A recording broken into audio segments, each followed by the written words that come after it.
الله الرحمن الرحیم کتاب النفقات. نفقات ته نفق جمع ده. نفق سورنگ ته وي ها.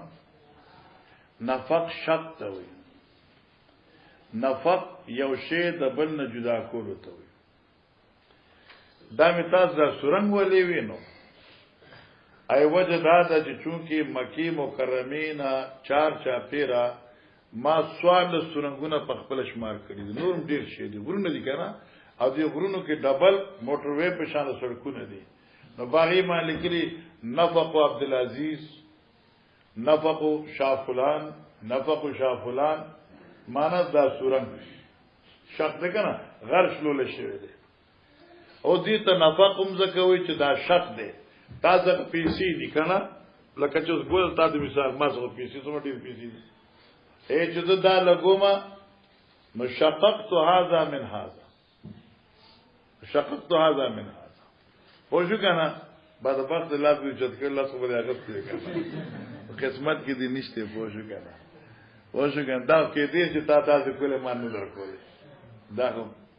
ما شومان کار خو نه په قسمت ته خراب وانا شومان انا صاحب انو نفق اخراج ته هم وي او دا مانوس آمد خرچا. امام بخاری علیہ رحمت حقوق زوجیات نرستو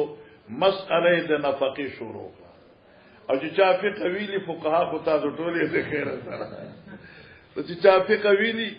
نو اسباب د نفقی درې دي یا څلور دي. یو د غینه زوجیت ده، بل د غینه قرابت ده، دریم داغینا ملک دی، سلورم داغینا حبس دی. دا سلور دی خصوص حبس ذکر کی سوک نه ذکر کی. لکه معنا یو سره دی هغه چا ایثار کی یو ځای کی حبس وکړه نو نفقه د محبوس په چا ده حابس ته چې تا بند کړی دی روټه ورکه کی مړکی درنه. او دا دیم نفقه سبب ملک دی.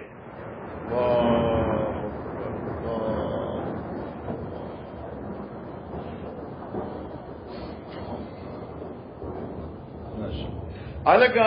دویم داغه نس شي دی ملک دی. لکه تعویذ واغست غلام دی واغست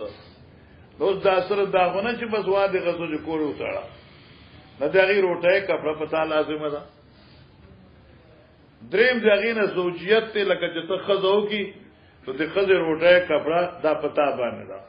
سبحان الله. او بل قرابت ته نو قرابت دا چې توس مالدار او ستار رشداران دي غریبانان دي نو پتا باندې ستاد یتیمانانو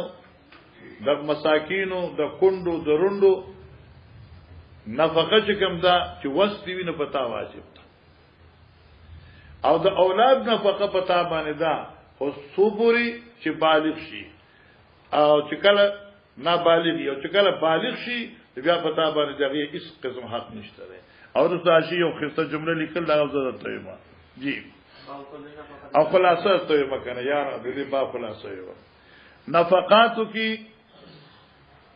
کل ابواب چې کوم دي نشپارستی کتاب النفقه کی کل ابواب شپارستی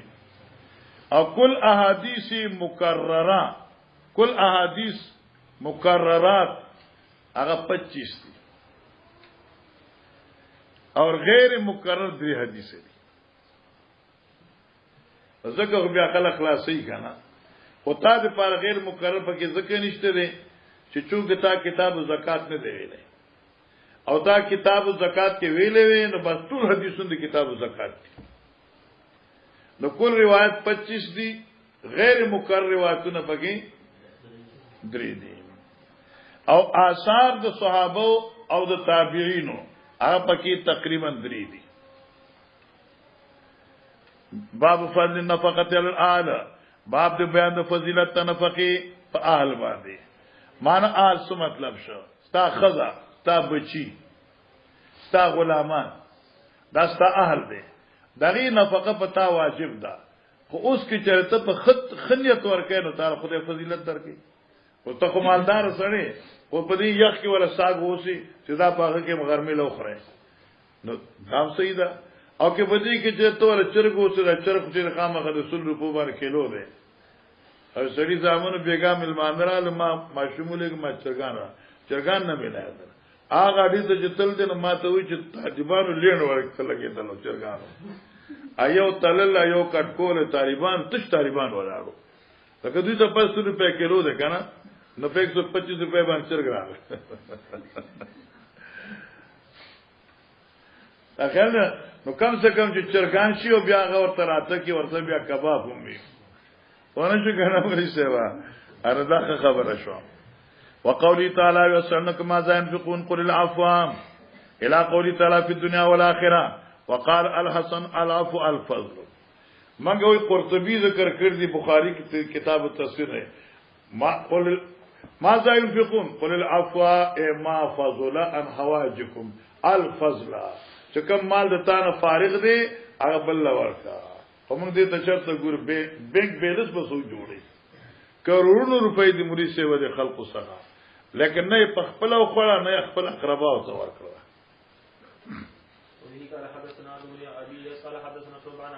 شاب تکړه شاب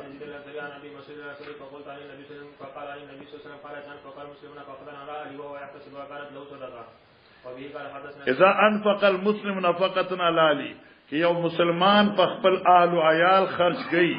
وهو يحتسبها په دې نیت چې دې پاري کې ثواب طلب کړي نو دا بدل الله صدقه او خیرات ورکړي چلو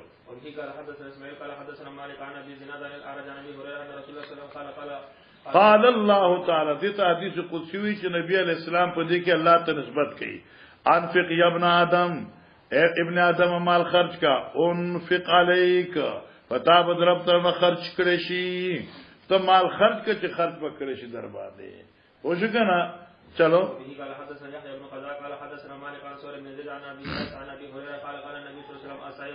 السعی علی الارملا السعی مانا کوشش کوونکې السعی مانا عمل د انفاق کوونکې مانا زیاده کا السعی علی الارملا عمل د خرج کوونکې په کندو باندې والمسکین په غریبانو باندې په اجر کې کل مجاهد فی سبیل الله په شان دغه چا دی چې په jihad کې مشغول دی یو اویل قائم الليل یا په شان دغه چا دی چې د شپې تهجد کوي اوی صائم النهار یا په شان د صائم النهار دی روزي ساتي تعالی اجر ملاويږي jihad کې اجر ملاويږي قیام الليل کې اجر ملاويږي دقه سکه چرستا کونډي رونډي وي او تاسو غپیسیو پای خرج کې نو تعالی اجر ملاويږي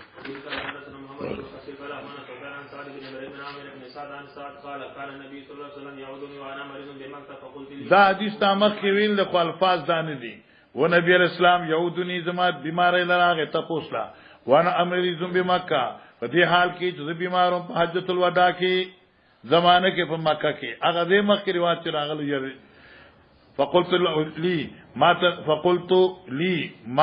فقلت ما نبی علیہ السلام توی بس لی مالن زما تیری پیسی دی اوسی بمالی کله استفهام دغه اوسی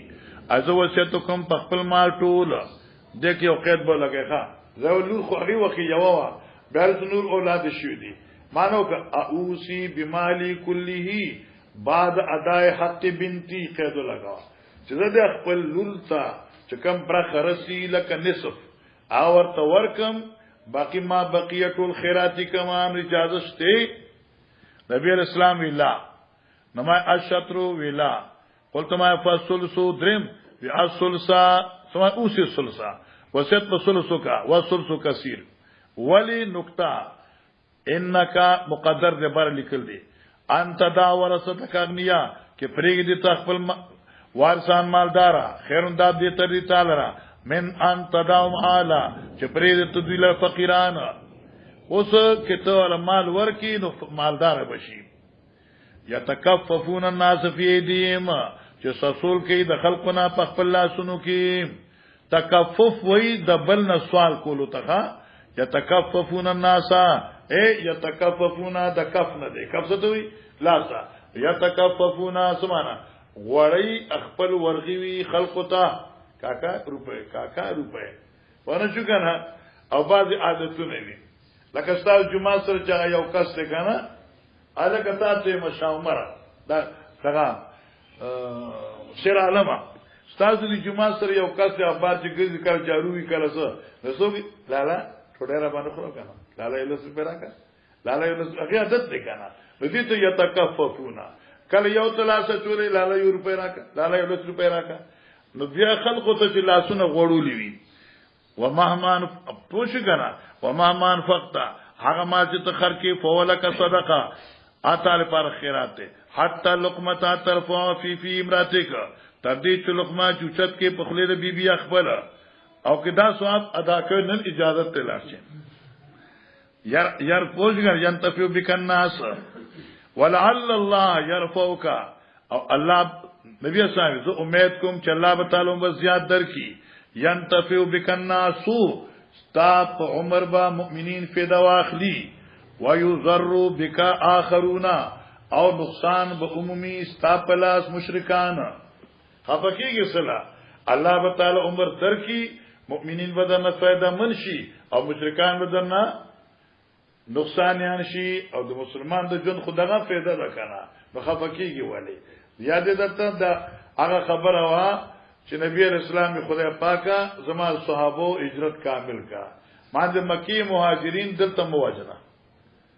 نو حضرت صاحب بیمارون دی په جړا شو چې ځکه دلته مرشو بیمار کې مرشو خو زما عزت په ناقص پاتې شي نبی اسلام خفقیږي ما الله تعالی جون درکې او تانه به ډیر مؤمنین ته فیدی رسی او جهادونه بکې مشرکین به ډیر ستاد الله صغر کیږي او چنانچه دغه څه شروع بیا قربان باب د بیان د واجبات نفقه علی الاهل ین للاهل علی الاهل ای للاهل لپاره بیبستا والعیال لپاره کوم بیستا پتا نفقه واجب ده استاد خذی پتا باندې او ستا تابانی نفقه واجب ده استاد بچو چې ستا بچی دي نو ته بوله نفقه ورکای او کستا خذی نو ته بوله نفقه ورکای وبه قال حدثنا عمرو بن حفص قال حدثنا ابي قال حدثنا عمر قال حدثنا ابو صالح حدثنا ابو هريره قال قال النبي صلى الله عليه وسلم صدقه ما ترك غنم ولا يدل يحرم من اليد بس توجه افضل الصدقات ورد صدقین سجد ما ترک غنم هغه صدقه ده چې صابر الحق پریږي دي تا ته مالداری نه یاد کا ترک غنم چې پریږي دي تا ته مالداری لکه تاسو غسل روپۍ دي او ته پاری کې شل ډیر صلیق 500 پورې ورکې او بیا تاسو غ 50 ته نو دا افضل صدقه ده او دې ته افضل صدقه نه چې تاسو غسل روپۍ دي سلی ورکې او بیا بل ته چې لس روپے خوراکا او بیا په خپل چې بل نه سوال کوي دیمه خبره والید العلیا خیر من ید السفلى او ید عالی چې کوم دی دا بهتر د ید سفلا لاندنی نه دی شکر دې چې دی ناقد نقطه لیکل دا چې ید علیا مراد ید معطی دی اوس دا کی صورتن کته دی هم دی حکمن عالی دی آیت دی سفلان مراد کوم دی معتاله دی سائل دی اگر چې دا صورتن برشي بعض خلک دي کنه نو ته به درځي دی دا د دې دلته وایي دی ید علیا خیر من ید سفلا دا مراد نه دی پونه شوی ید علیا ید موتی دی وین کان چې کته نه دی دا والا خو تا واغسته استاد لاس بر راغی او موتی لاس کته دی نو صورتن کته بر مراد نه دی حقیقتن کته بر مراد دی او حقیقتن بر لاس موتی دی او کته لازم ارستن کې دی عربي کارونه شوا لغت المسلم خو دی خره زما قال ګورې نه درچان استانه اما اوس کته مطالعه میکولا نو دې آسان ټکو ترجمه لیکل دا بالکل آسان دی مخکې دا وابدا بمن تعولو ابتداء د صدقو کا هغه چا من تعولو چې ته دغه نگرانی کوي تعولو چې ته دی هغه عیالیت کوي چې ته دغه پالنه کوي پښتون ترجمه ده تعولو پالنه کوي جی بس اوس دې کې دا تقول کلام د چا دی بعض علماء چې دا کلام د حضرت سیف دی ابو هريره یاتو او بعض علماء چې دا تقول نه مراد کلام دی ابو هريره سیف دی معنی څه شو اے سړیا توجه کا اے سړیا په خپل خدمال خرج کا او کته نه خرج کینو تقول المرأه نو تا ته بخزوي اما ان تتمنی یا قرال روټه کپڑا را کوا پېما ان تطلقنی یا ما پریګ د جسم چرته بل مېړو کوم نو روټه ور کوا خزي ته کته نو ور کې بیا د داسي وي او دارنګ و یقول العبد او تا ته وېستانو کر اطعمنی اے مالک روټه راکا واستعملنی او ما پکار ولګوا او دمانه کار واخلا دا دغه زمانه خبره فقیب زمان نوکرانو بکار کو مقام تعالی غي خراج درکاو کنه نوکر هم درته خمه مور کا او کارا نو اخلا نو خسار په غړو کې ورته روټه ماته ک چوخري او خط تکړه شي او چې یو ټرک خالی کی نو طالب 100 روپے راکې مقام ته ويقول الابن او وي بتا تاسو بچي اطعمني الى من تدعوني معنا زوی بداتی اتمنی اے بابا روٹے را لراکا او کتو روٹے نراکے الامن تدعونی چاہتا پریگ دے مال را زوی خودستائی ما بچے خودستائی ما نو که روٹے نراکے نو چال ما پریگ دی چاہتا میں پریگ دی مال روٹے سوک راکے قالو دو یا با وریرا اے ابا وریرا سمیت آزام رسول اللہ صلی اللہ علیہ وسلم توجہ کوا تا دا جملہ تقول المرأة نخا تا دا جملہ حضرتنا پخپلا وردی وا قال لا ونا من دا وردی هذا من کیس ابی هريره دا د ابو هريره عقل خبره دا کیس عقل دی دا د ابو هريره عقل خبره دا چې کوم اخذ د حدیث نه کړی دی یو معنی شوخه او دا خدا اذا تقول المرأة رسو زما خپل رائے دا چې ډوړی ولا ورکوا ولی پردې لور دی راويسته نو خامخو درته یارا ډوډۍ را کیا پرېګی د چبلوادو کوم نو کاروم درته چروټای را کا او کارانه واخلا پته شخه ته څوک مزدوري کول شي او زېوم درته چې بابا تا پیدا کړم یعنی ته سبب ظاهري نو سمواله روټای کپڑا را کا او کینه را کې نو زويستای مانو ډوډۍ به چا نه خورما نو دا خو درته ما وې کنه دیم قول دادی چې بعض علما وي دا بطور توبیخ ابي هروي ایسړیا هغه داتا حضرت نوې کې ځان نه وای ویننه دا زما عقل نه زه عقل نه یم الکه دا زه مونږ چې حدیثونه بیانو خپل عقل نه جوړو وسه دا خو چې سویلیو حضرت ویلي دي کنه دا د حضرت کلام دی دا دیم کلام شو خو برا ابن بطال نه دی دا یو سور حوالی وی هغه د جنما دا په 7.5 اغسطه 7.5 کې 8.5 دی په کراچۍ کې او د پیښور کې 500 روپو فرق کراچۍ کې 500 روپے ګرام دی ابن بطال حاشدی رمزدار دا بر لیکلی دی خان دا عبارت عظیم راشي بر د درې میاشي قال ابن بطال ان النفقه على الوالد ما دام الولد صغيرا ده د بچو صدقه په مور پلار واجب ده په پلار سو پوری چې بچي ولی لقوله الى من تدعوني وهذا انما يسمى اذا كان صغيرا او عاجزا والا اسغكلا والا فللاب ان يقول انت مثلي ليس لك علي حق دا جمله یاد کړه چې اوس ته ځان یې بریت دي ساتلې دي او ته پلار ته وای او څنګه چې روټه را لراکا الى من تدعوني چاته پریګ دي نو پلار ودرته وی چې زه ګډای ما ته ځوانه را کراله خرچ کې نه راکې لامن تدونی دما چاته پیری پلار خودستای ما اوجی پاللې میتي او خرچه وزه د بل نه اخلم تر اخر جمله لیکل دا ځان له پسرو زرو داکا او قلم سور چې کوم د فراخ ښه جی وبه قال حدثنا سيد بن عفير قال حدثنا ليس قال حدثنا عبد الرحمن بن خالد بن مسافر عن ابن شهاب عن ابن المسيب عن ابي هريره ان رسول الله صلى الله عليه وسلم قال خير صدقه ما كان عن زار غنم وابدا بمن تعولوا زهر غنن او ترکه غنن یو دغه هر هغه شی چې په شاده مالداري وي په شاده مالداري صابر ست وي زار ست وي مخکي کنه رستو نو معنا پست مالدار نه چې معنا ځان له مالداري پریږي دا مطلب دا دی جی باب حفص رجل قوت سنه على اله وكيف نفقات العيال باب دې په بیان دا اشارو د یو سړی قوت سنتين خرچه د یو کال علالی په خپل بیبيانو باندې بس وکيف نفقات العيال او په کوم طریقې خرچ کوم به ګوره علما کرام دا یو مسله تاسو ویلې دا شاید ابي داود کې چای کې د نی ویلي نو مسلم بيو کې وتا خامخ ویلي احتکار چې کوم دی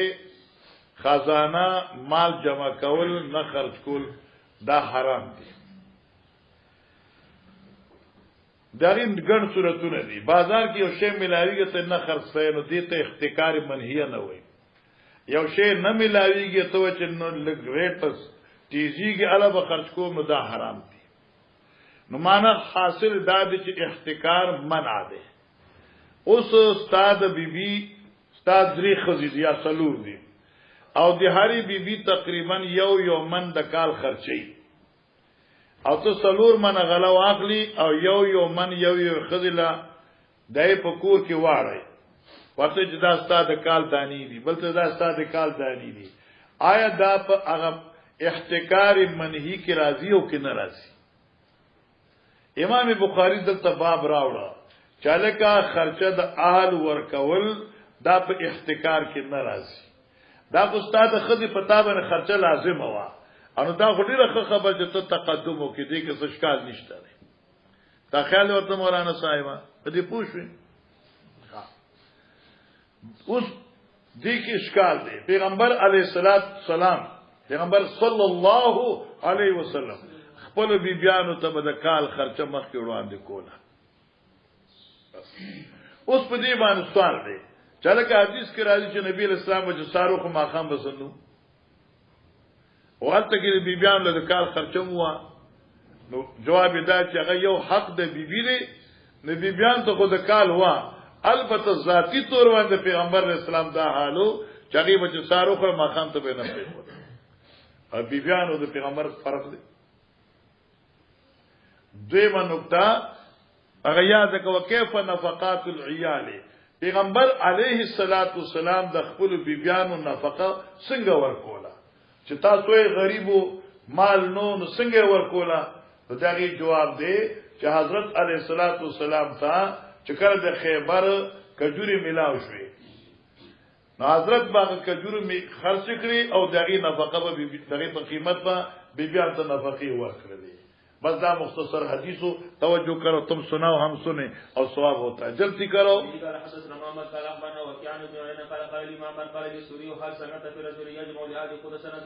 حال سمیت فی الرجل یجمع لآل قوت سنت مان یاد رکھا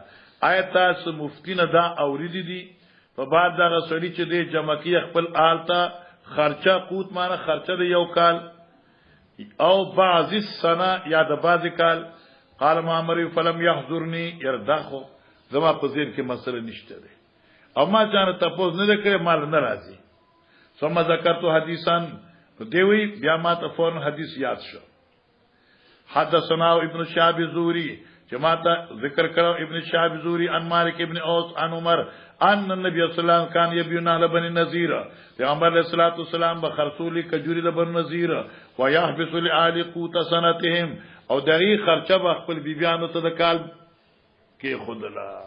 ٹھیک شو کیفه نفقه الیاد دوه خبره فکراله اوس دا حدیث تامه کې ویل شام قال حدثنا سعيد بن مسعود قال حدثنا ليث قال حدثنا وفير عن مشهد قال اخبرني مالك بن عاصم بن حسان وكان محمد بن جبير بن عمر بس ګوره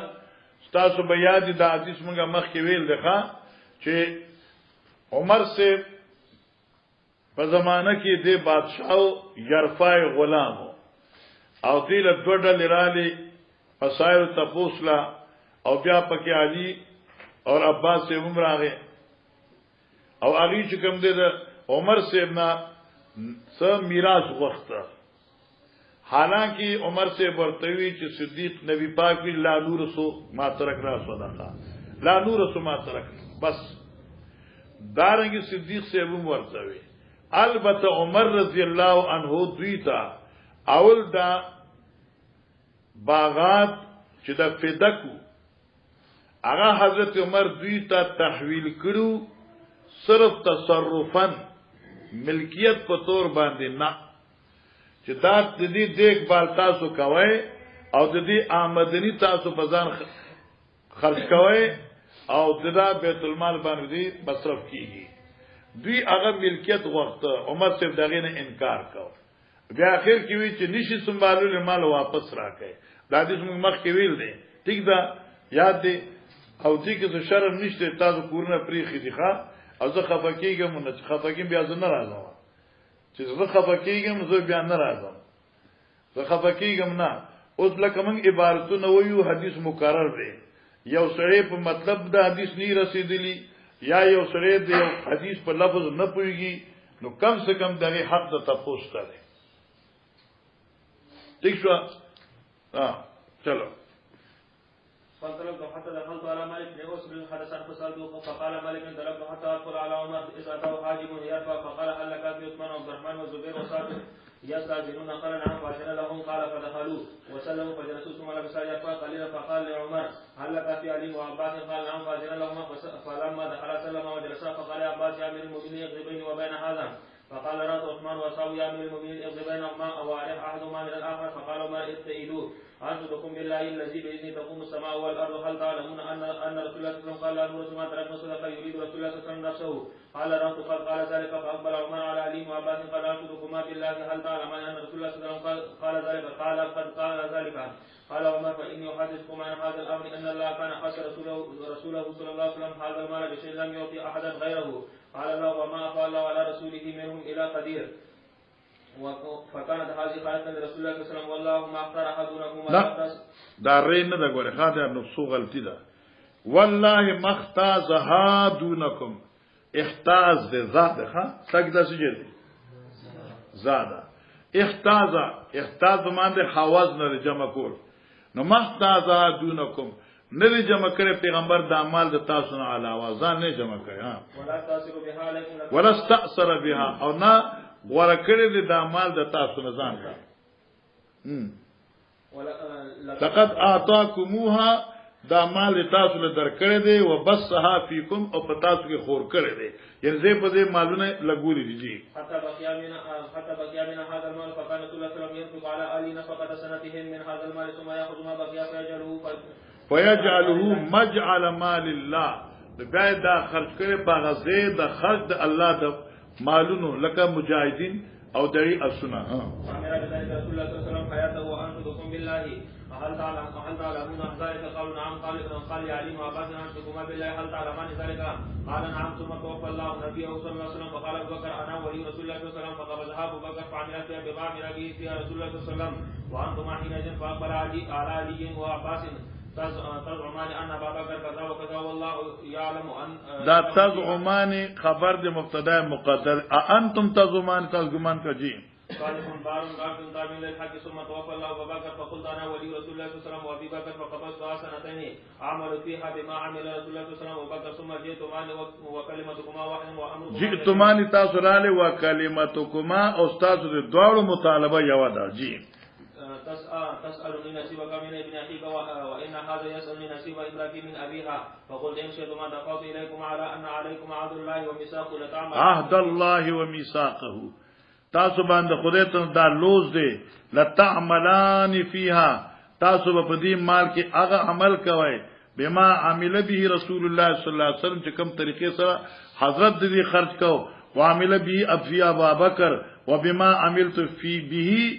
فيها مذ وليتها کله زه دغه والی شیما او ما تحواله کړی شو دی جی والا فلا تكلمان فيها فقلت ما ادفعها الينا بذلك فدفعت اليكم بذلك انشدكم بالله هل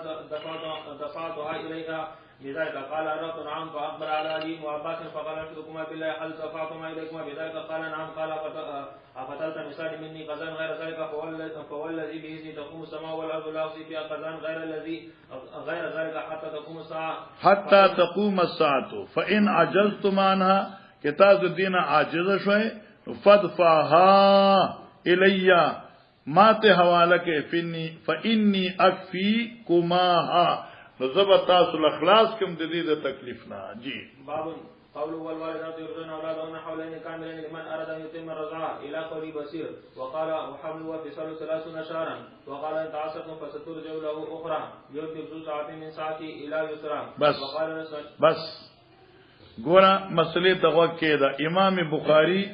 امیر المؤمنین فی الحدیث هم دی خو امیر المؤمنین فی التفسیر هم دی درې مسلې خودو مسلې خي چالکه مدد رضاعت چې کومه ده هغه څومره ده جمهور ائمه وایي چې 2 کال ده او قران استدلال کوي د سوره بقره نه ذالک لمن اراد ان يتم الرضاعه معلومه چې اتمام د رضاعت په 2 کالو ده د 2 کالو نه مخکي کې خزه خاون په خپل مشورې سره پید ماشوم بندي نو بندول شي امام سے فرمایي چې نه 2.5 کال ده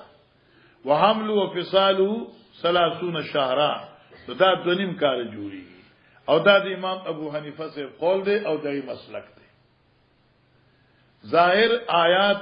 د امام سے د صاحبینو د مسلک تایید کړي د نور جمهور ځکه سورۃ لقمان کې راځي وحمل وفصال فی عامین انشکر لی الته عامین دی الته یتم رضاعه دی بعض حضرات دغه تعویل کوي او خسته تعویل دا کې چې حمله اقل مدد شپږ میاشتې او فصال اکثر دا نو 2 کاله هغه شو 40 میاشتې او شپږ میاشتې دې شي کنه نو معنا 30 شهر شو ٹھیک شو ها قول ابو حنیفه مختار ته پدې چې د 2 کالونو بعد تر 2 پوری کې پي اوس کې هم رضاعت ثابتيږي امام سے پنځبانه دا محتاط ته دا مسله د احتیاط دا چلو وان تعاصرتم معنی کې تاسو خزه خاون په یو بل ګرانول کوي معنی یاد کړئ ها چې خزه خاون په یو بل ګرانول کوي چې سړی وي چې تب خامه خپای ورکای پیسې دل نه درکوم او خزه سره د دینه چې پېشته او نه درکوم درسته زه ستاره ز پیسو کوما نو نه داسې مکاوي جی وقالنا ثاني زورين الله ان زار والدهم بولدها وذلك معنی دا معنی کوما یونس تیما زوري ذکر کوي چې الله تعالی ان تزار والدتهم بولدها الله معنی کړه د دې خبره نه چې zarar ورکړي شي مور د ماشوم ته په سود بچی دي یو معنی بل من ان تزار والدا چې zarar ورکی مور د بچی خاون ته په سود خپل بچی بل معنی وکړه هغه بسنګي وذالک دا zarar داده چې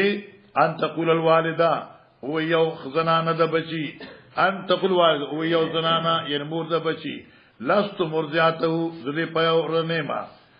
ذتی له پي نه ورکوما وهي امثل له غزان او حال دا چې دا مور امثل له غزان ډیر بهتري لپاره خپل بچی غذا ورکولو کې یو واشفق علی او ډیر مهربانه وي وارفق بی من غیرها او دا ډیر نرمي کوونکی د پدی بچی د غیر نه نو فلی صلاح جایز نه دي خذلرا انت با چې انکار د پيونه کوي بعد ان یوتیا من نفسي پس دینا چې ما پي یعنی پلار د دې ماشوم خرچ ورکې دی پي ورکوونکی ته د خپل طرف نه ٹھیک شموري سیوا ما جعل الله علیه هغه حق چې الله ورکړي مقرر کړی دی علیه بچا باندې مولود له باندې یعنی په پلار د ماشوم بس وليس المولود له او جایز نه لپاره پلار دالک ايو ظهر بولده پوښی کنه چې دې ضرر ورکی مور د ماشوم ته په سبب دا ولد خپل والدته دی بچی تا والده دې مور ته یعنی خدای متعلق ده فیمنوها او من کی دا دی لرا ان ترزیو چې په ور کې دی بچیلا معنی څه شو مور د ماشوم په بچیلا ور کوي او پلار د ماشوم چې تبا نه ور کوي او د مور نه جدا کی جایز نه دي زرار الله چې ضرر کوي مور ته الی غیرها یعنی نور حقوق شله فلا جنا علی ما یسترزیا ګنا نشته په دی باندې چې دوی په ور کې دی بچیلرا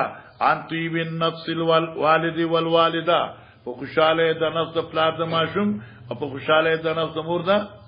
ماشوم فین ارادا فصال فلا جنا علیهما گناہ نشته بعد ان یکون ذلک ان تراضی منهما وتشاور فصالو فطابه چې دوی په خپل خوخه باندې پای جدا کین نو گناہ نشته ده پای نه جدا کین نو گناہ نشته ده جی بیان د نفقې د ولد نفقت المرأة بیان د نفقې د خزي اذا غاب عنها زوجها چې کله غایب دي نه خاوند دي ونفقت الولد او بیان د نفقې د بچي ګوره مولانا صاحب مسله دا ده چې یو سړي وعده کړی دی او ته بیا غایب شو روز دې خزه فاتې ده او بچي فاتې دي د دې خزه خرچه پچا ده اوس خاوند غایب دی نو کې د خاوند مال شته مالدار دی نو د دې خاوند د مال نه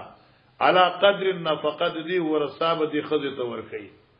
او کینینو نو ورکي نو بیا به دا استدعا کی په عدالت تقاضی کی او قاضی با خپل په اډر باندې د دې مالدار سړي د مال نه خرچه به ورکي او کې دغه سینی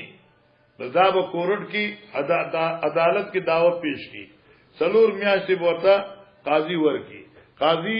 کې زوج ملاو شو نفبها او کینین بیا به قاضی خپل په حکم باندې فسخ وکي چلو قال حدثنا ابن مقاتل قال اخبرنا عبد الله قال اخبرنا يونس عن ابن شهاب قال اخبرني عروه عن عائشه قالت جاءت هند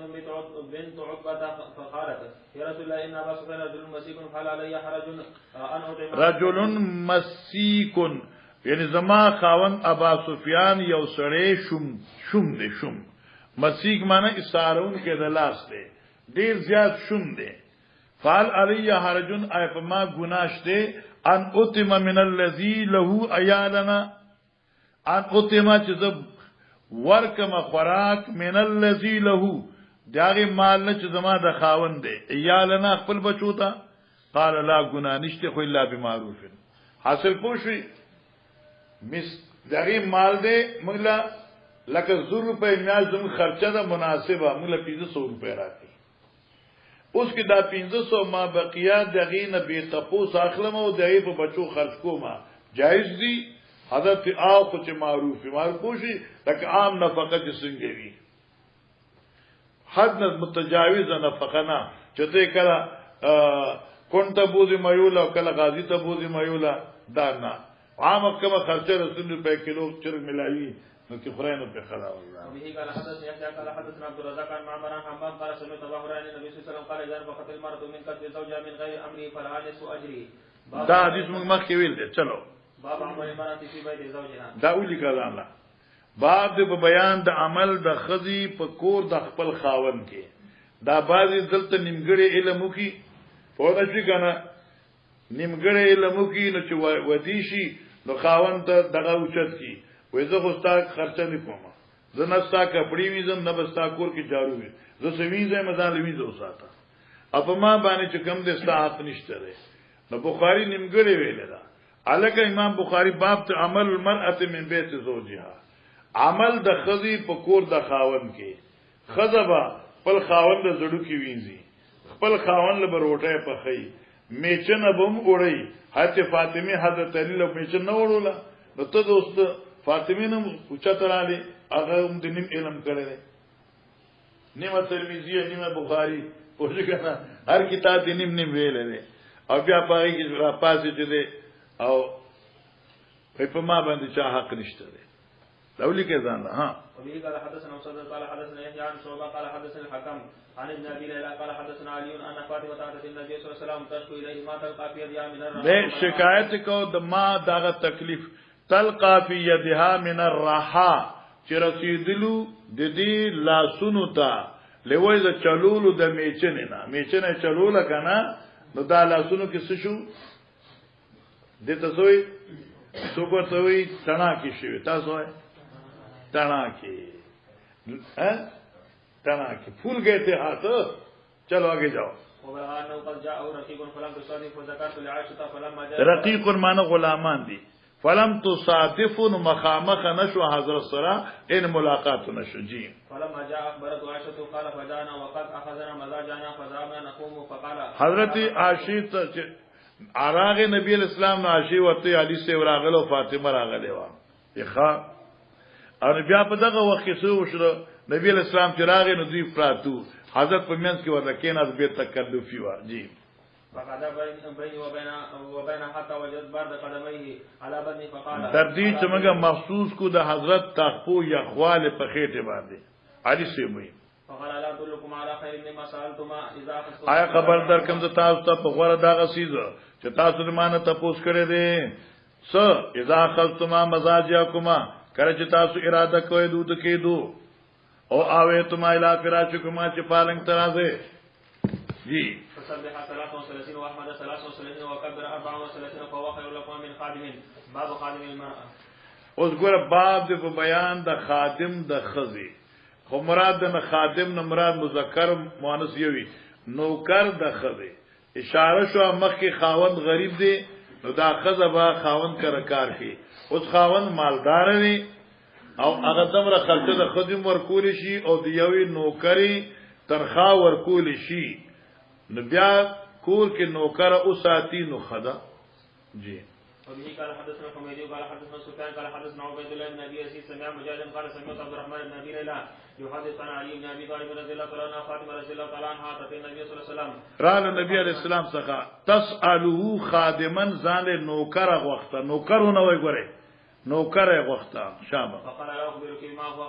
ما هو خير لك منه تسبحين الله عند منامك 33 وتحمدين الله 33 وتكبرين الله 34 ثم قال سفيان احداهن 34 سفيان احداهن 34 معنا یاره په دې دریو کلماتو کې یو سلور دیرش دا اوس دا تعین مانو نشه چې سبحان الله دی او کې الحمد او کې الله اکبر دی او په یو روایت کې راغی تصریح چې الله اکبر 34 دی جی فما تركت عبادو کیلا ولا ليله السفين علی سے وہی فما ترکت عبادو دا وظیفه بیا ما چر نو پرې خو دی ولا ليله السفين او چر کله چې جنگ سفین نو زمونږه هغه سخت راځي پای کوم دا وظیفه ما نو پرې خې باب خدمت الرجل في اهله قال نو شاګری ولا ليله السفين اچھا په جنگ سفین کې دم نو پرې خې نه کنه پرې خې خدمت الرجل في اهله باب د په بیان د کار کولو د یو سړي په کور کې اته دا چې خدمت ته یو سړي د خپل خزي توبه وباسه خدمت ترجمه ده خدمت الرجل کار کول د یو سړي فی آلی په خپل کور کې معنی کې یو سړی وزګاری او په کور کې د ځوان مردې څخه کارونه نو کول شي دا چې ته لوړاږي خدمت الرجل فی آلی ا ډوډۍ ولا په خیر کې ته ډوډۍ پخې نو ته کیره ونه شو کنه هغه خدمت چې کوم د ساخاون سره مناسب دی او غیر مناسب خدمت کو توبه مازغه بعد خلک کور کې خزانه دي چې نه پوي غب خبر نه غوړي دا اشهر خبره را ایسا روګي کی طرح چې په دې ښه نه او ته مرشسته مرګ منځور دي په نه پوهه کم کار چې د خزي ګورونه کې ګوره مته خزي باسه وای نو دې د انګریزو هم دې دوه سړی نه وای ښا او د سړی مطلب دا چې خوې د سړوي ګوره ښا سړی پرنګ نه سړی کیږي سړی هغه چې خوې د سړوي نه دا کله ورته کنه باندې یو سړی چې ټاله سنند زړه دې سړی شو مخکې دا قال حدثنا محمد بن عرارة قال حدثنا شعبان الحكم ابن عيينة قتيبة عن ابن يهيمان الأسود بن يزيد سألت عائشة ما كان النبي صلى الله عليه وسلم يصنع في البيت قالت في مهنة آلي في مهنة یا مهنة آلی خدمت د آلو سمانا مناسب کارونه که سپلای ګندلې دا مناسب کارو لرګې ټوله مناسب کارو درنشه کوز کړي مناسب کار دا خو دی کنه او دا خدمت نه دي چې احمد وادو کی او قدر ټماټر نشته ور ټماټر راړي دا خدمت تیسره مناسب دي دا نه چې ورته ځکه بازار ته ټماټر نه اور نشته دې بول اور راړي چینی راړي خدا نه چې ورته جوړو کیږي توبه داسې بنا کوي او چې بانګوش نو کور ته بلاش د جمعه ته بلاش باندې ټیک شو کولش چلو باب الرجال من شذور الرجل للمرأة ان تاخذ بغير علمه ما يكفيها وولدها اقا حدیث ته دوباره راوړه خو الفاظ حدیث بدل دي کله کې خرچ نه کوي یو سړی په خپل خزي باندې په بچو باندې مناسبه خرچه جایز دي خزي د دې لره ان تاخذ چې دا واخلي مال د خاون نه بغیر علم بغیر نه علم نه ما يكفيها وولدها دمر مال چې دې د دې بچی ته کافی کیږي لکه اوس مونږ وې جی وبه قال حدثنا محمد بن المثنى قال حدثنا يحيى عن هشام قال اخبرني ابي عن عائشه ان هند بنت عتبه قالت يا رسول الله ان ابا سفيان رجل شحيح او دې حدیث کې دالته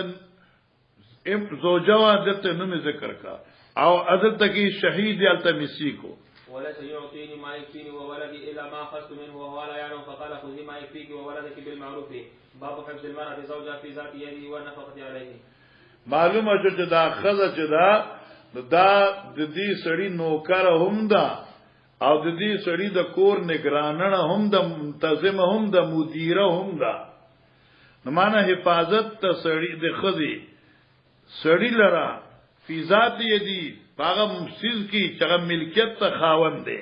والنفقه علیه او نفقه د سړی په خزه باندې نفقه د خزه په سړی باندې معنی دا چې دا چې خزه وکای چې هغه بستا د مال نگرانی کوي تا کور پرې خره سر پکې پراتی دي سپین پکې پراتی دي مال د دولت ته هغه نگران نه ستا کور ته بغیر ساجد څوک نه پریږي او دارنګه د خاوند نفقه په خپل خزه باندې چې خم کم مناسبه خرچه د خزه لور کاوه. جی وبه قال حدثنا علي بن عبد الله قال حدثنا سفيان حدثنا ابن طاووس عن ابي وابو زناد عن الأعرج عن ابي هريره رسول الله صلى الله عليه وسلم قال خير النساء ركبنا الابل نساء قريش. دا مخکې موږ ویل غوړه د خودونه چې سورلیانی کوي په خانو هغه خزه د قریش دي معنی زما یاد کړه. ها وقال اخر النساء صالح النساء وقال اخر طاووس بل تر صالح النساء قریش احنا ولا ولدن شفقت کوونکی په بچو باندې وړکوالی د بچي و ارعاه على زوج فی ذات یدی او نگرانی کوونکی على زوج په خپل خاوند په بار د مال د خاوند ها ويذكر عن معاويه وابن عباس عن النبي صلى الله عليه وسلم باب كسوة المرأة بالمعروف جامه د خزی په خاوند واجب ده بالمعروف موافق د طاقت د زوج شي. وبه قال حدثنا حجاج بن منهال قال حدثنا شعبة قال باب ته ګوري خدا باب نه زفان اړو مخې د شابه رو بنځي ها قال حدثنا شعبة قال اخبرني عبد الملك بن ميسر قال سمعت زيد بن وهب عن علي قال اتى النبي صلى الله عليه وسلم حلة سيراء فلبسها فرأيت الغدوة في راوړل شو نبی علی السلام ته یو چوغا یا یو سوټ ریخمی فلبستو علی سی وی چې ما واغست مال را کړو فرأيت الغضب في وجهه میں قتل حضرت پریشان ہو فشققتها بین النساء نو ټوکړي ټوکړي میکراو په خودو کې میں تقسیم کړه یعنی فاطمه له میوه ک نور بیبیانو لا حضرت سے حکور میں کو تقسیم کړه مقصد دا چې رحم نارینه د پر جایز نه دی. جی باب عن المرء زوجها في ولده باب د بیان د مدد تخذی خپل خاوند فی ولدی په حق د بچی کې معنا دا بچی چې دی اگر چې د زوج دی او خزه چې دا عابد دي خاوند مرګرتیا کوي د دې خاوند د بچی په پالنه کې لکه څنګه خ اخلاق خ عادتونه خ جماعت خ سبقونه دا ورته خي پوجګنا اخ پالنه بکی اخ خوونه خ عادتونه ورته خي. جی وبه قال حدثنا مسدد قال حدثنا حماد بن زيد عن عمرو عن جابر بن عبد الله قال هلك ابي وترك سبع بنات عبد الله وي زما پلار مرشه اوغي ولونه پاتې شوی یا نه پاتې شوی. جی فتزوج امراه سيبا فقال رسول الله صلى الله عليه وسلم تزوجت يا جابر فقلت نعم فقال بكرا او سيبا فقلت بلا سيبا بل سيبا بل سيبا قال فهل جارة تلاعبها وتلاعبك وتزاحمها وتزاحمك قال فقلت له ان عبد الله تاغي سره خندې دلې او غتا سره خندا کوله. ها وترك بنات مئين كرهت ان اجيئهن بمثلهن فتزوجت امراه تقوم عليهن وتصلحهن فقال بارك الله او قال خيرا. اوس معلومه شو ګوره چې واده وکړه او داسې بچیو چې د خدمت کو کنه جابر هغه خزه چې وانه جابر د خپل د خدمت کو الله اکبر ماشاءالله باران کړه سبحان الله مخکې د شابه باب نفقه الموت ماشاءالله ماشاءالله. جی وای وشابه. وبه قال حدثنا احمد بن يوسف قال حدثنا ابراهيم بن اسحاق قال حدثنا ابن نفقه الموسر على عالي نفقه د غریب سړی آل باندې شابه لکه ټیم پر دې شابه. انا ابي هريره قال ان النبي صلى الله عليه وسلم رجل فقال هلكت قال ولما قال وقف على اهلي في رمضان قال فاعطي رقبه قال سعيد قال صوم شهرين متتابعين قال صديق قال فاطم 60 مسكينا قال لا ارجو فاتي النبي صلى الله عليه وسلم بعرقه وفي تمر قال اين السائل حدیث ما کې ویل مونږ نه دی ویل قال على احوج من رسول الله فوالذي بعثك بالحاكم بين الابتياء اهل بيت احوج منا فزاد النبي صلى الله عليه وسلم ځکه پاتې شو بل ځکه د تیم ته دغه د باندې کفاره وا او کفاره پوره ملاو نشوا او ته غریبونو حضرت عزتای فزان خرج کا خو دې مطلب دا چې دای کفاره په خپل ځان خرج کړه دا نفقه په ځان خرج کړه او کفاره دې په ذمہ قرض پاتې شو. جی باب وعلى الوارث مثل ذلك وهل على المرأة من شيء وضرب الله مثلا رجلين احدهما ابكم لا يقدر على شيء وهو كل على مولو الايه وبه ګوره د امام بخاری په دې علم ما جلوس وکړ غواړي دمره عظیم شخصیت دی وعلى الوارث مثل ذلك سړی مرشه دایرس وارثان دي د دې خزي خرچه په وارث ده وهل على المرأة من شيء آیا په دې خزي باندې څه میراث ته په خزي باندې حق ته د نفقي شته جواب دا چې نه ولی دنیا کې دوه قسمه خلق دي یو دی ابکم چې په هیڅ قادر نه دی او بل تکلن علی مولا دی نو دې بس خرج کی نو دا خزه په منزله ده هغه عبد ابکم ده چې کلن علی مولا ده نو عبد ابکم خرچه نشي کوله نو په خزه باندې خرچه د اولاد نشته ده خزه باندې خرچه د اولاد نشته اولاد خرچه په پلار ده شابه تکړه شه شابه کړه منډه کړه پر دې ټیم دی ام سلمہ د زما د خاون مې رضی بچی چې ما څخه خدي کې زاغیله خرچه کوم مال بر ثواب ملاويږي بیاو حلی من اجر فی بنی ابي سلمہ ان انفق عليه به خرج کوم ولست بتارک ما کذا زم خو غي داسې وګنیشم پرې خو زما بچی دي انهم ما هم بني اخر مان پیدا دي نبی علیہ السلام او کرنے ایک بخت لکی اجر ما انفقت علیہ ٹھیک شو مولانا میرا زو بچو ماشاءاللہ قال حدثنا محمد بن يوسف قال حدثنا سفيان عن هشام بن عروه عن ابي عائشه قال هند يا رسول الله ان ابا سفيان رجل شريف قال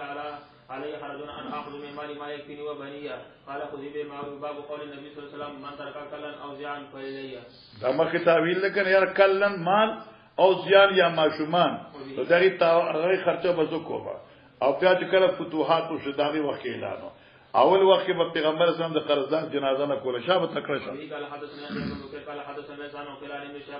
کتاب الجنائز کې سبا راضی دا روایت الته ان شاء الله فضلا مراد زیاتی مال ها حضرت په جنازې نه ذکر وسکاو چې خلق ته د قرضې اهمیت معلوم شي چې پر دې حق ډیر سخت دی انا اولى بالمؤمنين من انفسهم فمن توفي من المؤمن فترك دينا فعليه قضاء ومن ترك مالا فلورثه باب المرازي من المواليات وغيرهن بس امام بخاری داخی ګوره استرزاء د حرائر نه خوشکال نو خو آیا ویزه چې ویده چا دام یو حر بچی لا پای ورکول شي جواب دی آو ځکه نبی علیہ السلام د سویبی پای ورکړو هغه وخت ویزه وا نو باب المرازی بعد پای ورکول منل موالیات د هغه موالیاتونه موالیات پیژنې کنه ویزونه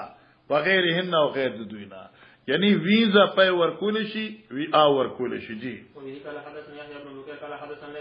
دا دې سم کې ویل درې ځله څلور ځله پنځه ځله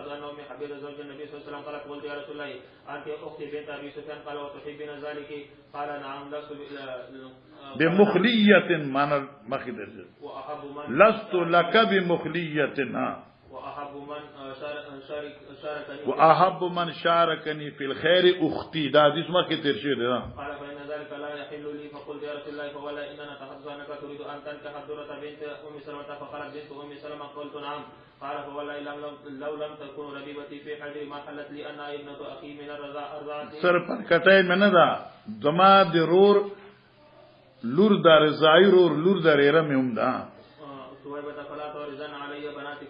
فلا تعرضن م پیش کوي په موږ باندې په طریقې د نکاح قید یاد کا وګوره زمانہ خنه دا م پیش کوي په موږ باندې په طریقې د نکاح لونه خپل نه خويندې